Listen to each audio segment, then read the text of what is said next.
This year's Our First Guest has given Americans a very good reason to stay up past their bedtimes. And now he's doing something très magnifique. This week, he's taking the Late Late Show 5,000 miles across the world to Gay Paris. Please say bonjour to Craig Ferguson.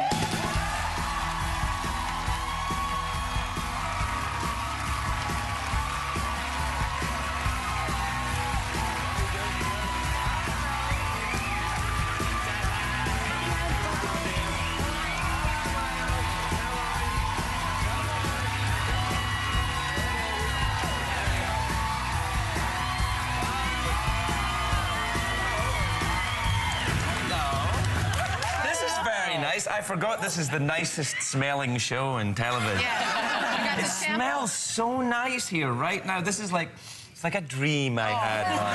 It's Mrs. O. It's her perfume. Yeah. Speaking of dreams, I love Paris so much. What made you decide to take the show to Paris?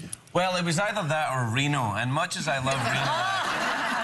No, I love Paris. I have a little bit of history there. Don't ask me because I'm not going to tell you, but I have a little bit of history there, and I'd been to the city a lot. And when they said, you know, we can take the show on the road, but we have no money at all, I said, well, let's go to a place that we can film outside. Because if you go, you know, usually if you take a late night show on the road, you go to a studio and you get an audio. But I had no money for any of that, so we just did it outside in Paris. Yeah, because the scenery's right there. There you go. But you had to work with a French crew, right? We did work with a French crew, yeah. They were very unpleasant and unhelpful. They were fantastic. Yes, yes, it was almost as if they had come from Central Casting. They were like, that is impossible. I don't know how you can do this.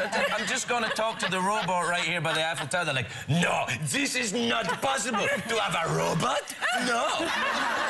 They insulted Jeff? A little bit, but they kind of came around towards the end. I think we melted their, you know, their steely Parisian hearts with our upbeat American ways and chewing gum and nylons. Now, tell me about this robot, Jeff Peterson. Was it really that difficult to find a human co-host? I wasn't interested in having a human co-host. I wasn't interested in having anyone who was willing to be a co-host in a show as bad as mine. So what I thought was... what I thought was to have a robot. Initially, we had a robot because it was kind of my idea to deconstruct the late night genre by having someone there that would just give, you know, pre-recorded phrases. And then the guy who did these phrases, Josh Robert Thompson, who's the actor who is the voice of Jeff, kind of was so good at it. I thought, well, just do it all the time then, and it became a real thing. So I kind of came full circle, and now I have a sidekick, but he's a robot. He's skeleton. a robot. Yeah. That's nice. Yeah. Did you like the trip? I think he did. You know, with a robot, they're very easy to move. You just fold them up, put them in a case, and put them under the plane. yeah, you could never do that with a regular host. You have to get their shots and everything like that. Please. The only thing is, give them per diem. right, all that stuff. You have to give them Latin money, and the thing is, the only problem was he has a different socket to the French. Yeah. So Did you learn that the hard way? We did, yeah. We had to get Le batteries for him when we were there. We do have some footage of your trip, and I want you to explain to us exactly what's going on here, because I'm confused. Oh, yeah, that's me dancing. I was rehearsing at the Moulin Rouge there, right there, like that. That girl was very friendly. She's Australian. They go around a different way. Does Richard Simmons know you stole his look? That's the look I was going for. I'm glad you got it. I thought that I was trying to look as unattractive as possible in a room full of very attractive women, and it seems to have paid off. You've got awfully big feet. I have got big feet. Yes. It's because I've got other big things in my body, and it's all proportion, Sharon. It's just proportion. If I didn't have big feet, I'd tip over. Speaking of proportion, when I went to Moulin Rouge...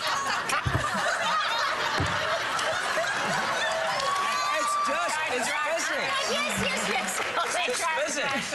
It's that big appendix you have. That's right, yeah. Maybe you can explain to us then, since we're on this dirty little topic, the term, someone has coined the term, fergasm. Oh, dear. Yeah, I heard about that. Yeah, I think that's quite an interesting thing. What is Explain. it? Well, I don't really know what it is. I've heard the phrase. I've got it. All right, I've got it right here. And it says, this is what I meant to say to you. I learned today that there is a word for the pleasure women feel when they watch your show.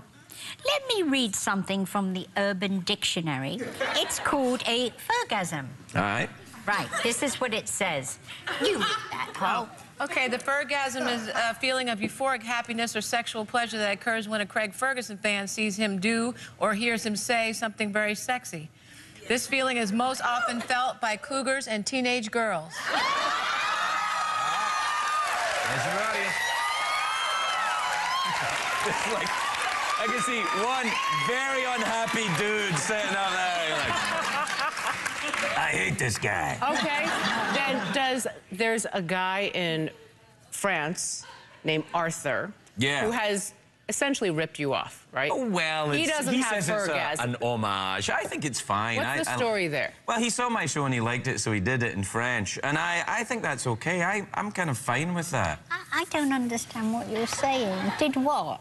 He did my show. He does my show. He has all the things, apart from the robot. He doesn't have the robot yet. But all the other things, the puppets, the things that I do, all these things, he kind of does. Like talking close to the camera? Yes, all that. Yeah, he does all that. In French, though. Dare. No, I'm fine with it. I'm absolutely fine with it. It's flattery. I think, and he's very funny and nice man. I thought I could either sue him or befriend him. And I decided to befriend him, much to the consternation of the lawyers at CBS. We're going to have more with Craig Ferguson when we come right back.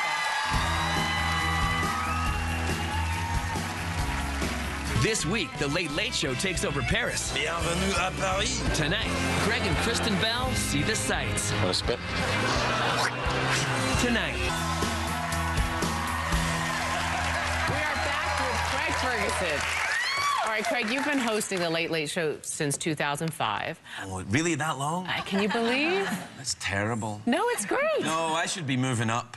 I need... No, I need a daytime show, I think. Well, would you like a seat here? Yeah, no, I couldn't compete with the smells here. It's a lovely smell. I'd stink the joint up in a very literal way, I think.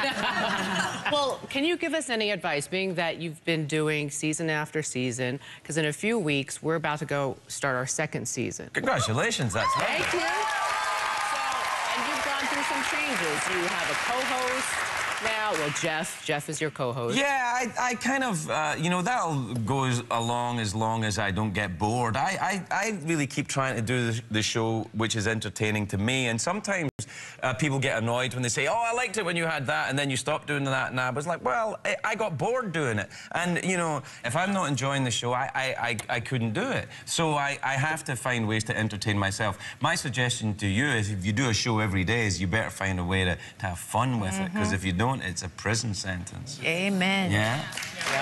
In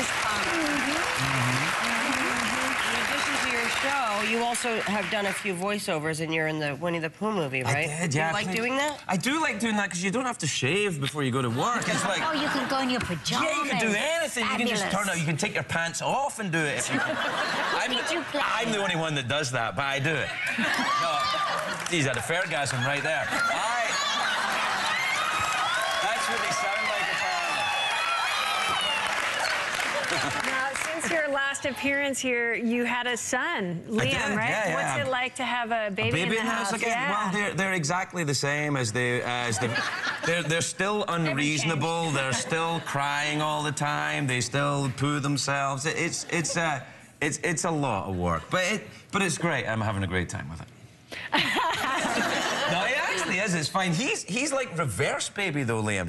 He kind of like, he hates going in the car. Right? Like, what? Have you ever heard of this? Yeah. No, my baby was that way, because he's 6 months, right? Right. And he hates the car. Sweat when you're driving. They're and just... he's like, ah! And he's like the cartoon baby with the kind of figure-8 mouth with a little tongue in there. Ah! Like that.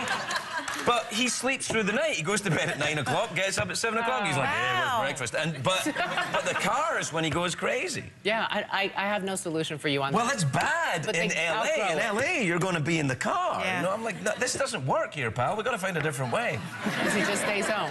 Now, earlier we were talking about personal space. Are you going to teach him about giving people their space? Well, I don't know if I can teach a 6-month-old personal space. I mean, we're talking about an individual who pooed on me this very day. So, I mean, if the definition of invading your personal space right there. But I don't really notice that. The only time I notice a personal space being invaded is when it actually is. I don't think about it until you get a close talker like that, like a kind of nice to meet you, really nice to meet you, close talker. Like I don't like that, but babies are like that all the time. But I'm fond of him. How do you react to somebody when they do that, though? Because you have to have a lot of people coming up here. No, you don't. Yes, I do. No, you don't. I don't know. I guess I probably do. What I do is I kind of stand back a little bit, like that. And don't they move in? And then if they go like that. And then, well, I don't know. Sometimes if they're attractive, I'll just stop and see where they end up. What about the people who, a woman, who you just know friendly, and they go in to kiss you, and they kiss you on the lips? That always, as a guy, like, I always think that's weird. If, like, a guy that I know just hello and kisses me on the lips, it's a little tricky. What I do is, give a little tongue, and that puts them off. That'll show them. And then they have that fergasm. That's when the fergasm comes. All right, you are, in addition to doing the Late Late Show, you are going to do some stand-up around. I do occasionally go out and do stand-up. I like doing it. It's kind of like crack, I think, stand-up. Once you get kind of hooked by it, it's very difficult to leave it alone. Because I do it, and Leno goes out and does stand-up. You know he doesn't need the money. He just goes and does it because it's a real feeling of freedom for a performer. You don't have to worry about, the commercials or the FCC or... Well, you never used to. Now everyone's got a phone going, I can't believe he said that. Wait till this goes on YouTube. But it used to be the place where you could really let rip. But the hustle and grind, I carve my path. Each step forward in aftermath. Dreams pulsate within, fueling my fire. With determination ablaze, I never tire. Day by day, I chase the gleam. In the labyrinth of life, I craft my scheme. I'll nurture my aspirations, let them thrive. In the symphony of ambition, I'll strive. Rise up and showcase your might. Show them what they want. They say us take flight. We'll scale the peaks, reach the zenith's height. Together we'll ascend, never falter, never slight. In the face of adversity, we stand tall. With grit and valor, we heed the call. No setback too great, no hurdle too steep. We're the architects of our destiny, the dreamers who leap. So let's rise, let's soar, let's defy the limits imposed. Reach for the sky, with unity as our strength and courage as our guide. We'll conquer the horizon, side by side. No, I don't even. Is it true that you're sharpening your skills, and when you don't go out for a while, you get a little rusty? I've heard for sure. Yeah, it's like flying a plane. You better keep it up, because if you think you can do it and then you go back to it after being off for a while, you'll find that things have changed and the world has moved on without you. In the last few seconds, where can people find out where you're performing? Go to your website? I guess that would be the place. Give some dates. Give some dates. I don't really have them in my head. I don't. But there's some coming up. You betcha. All right. Go to the website. Go to the CBS. Go to our website. We'll get them to you. Craig Ferguson, thanks for coming. Don't miss the Late Late Show every night this week at 12:35 on CBS.